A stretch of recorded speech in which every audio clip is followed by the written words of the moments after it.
Sablay itong sinasabi ni dating Pangulong Digong Duterte sa 2025 General Appropriation Act ay meron di umanong blanco na inaprobahan si PBBM na sinasabi niya na wala raw itong proyekto, walang pondo at walang gastos.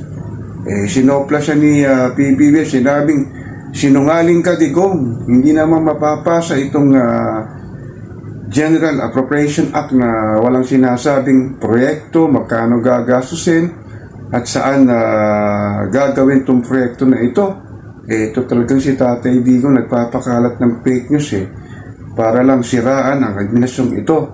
Hindi ka pa rin tumitigil sa paghahanap ng butas sa ating administrasyon at hindi ka na lang tumigil sa iyong ginagawang pangbubuli at panghahanap ng mga hindi magandang ginagawa ng ating administrasyon. Kaya lalo talaga nagkakagulo-gulo ang ating politika sa mga taong katulad ni Digong na walang alam gawin kundi manira sa mga kasalukuyang ginagawa ng administrasyon na ito. Hindi ka na lang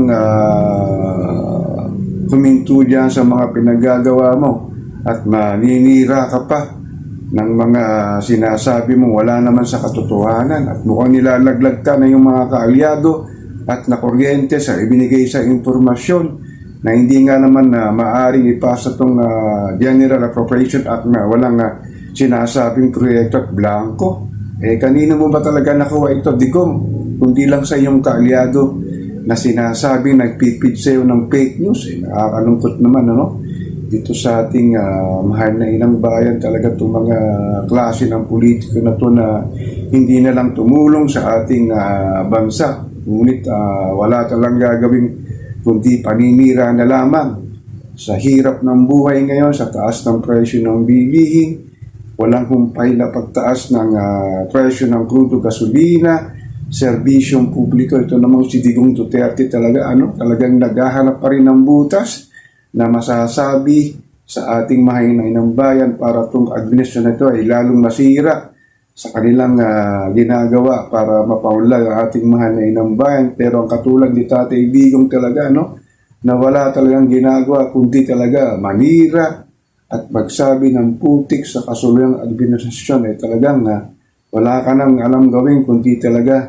na bantayan ang nangyayari sa ating mahal na inang bayan. Nakakalungkot lang ito.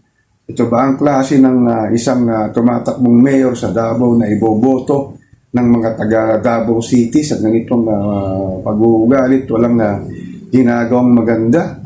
Talagang sa pambubudol nito sa atin sa loob ng 6 na taon sa kanyang panunungkulan na basbas na puro korupsyon at sinasabing mga pagpapahirap sa ating mahinang bayan at hindi talaga nag-focus sa ekonomiya at ngayon pa talagang naghahanap pa ng butas sa kasalukuyang nakaupo sa Malacanang. Ano bang dapat gawin natin para talagang huminto na ito sa kakadaldat? Wala namang kwenta ang kanyang mga sinasabi. So ako po si Papa Ken, patuloy po akong magmimiran, magmamatyag dito sa pang-araw-araw na buhay at kaganapan natin dito sa ating mahal na inang bayan.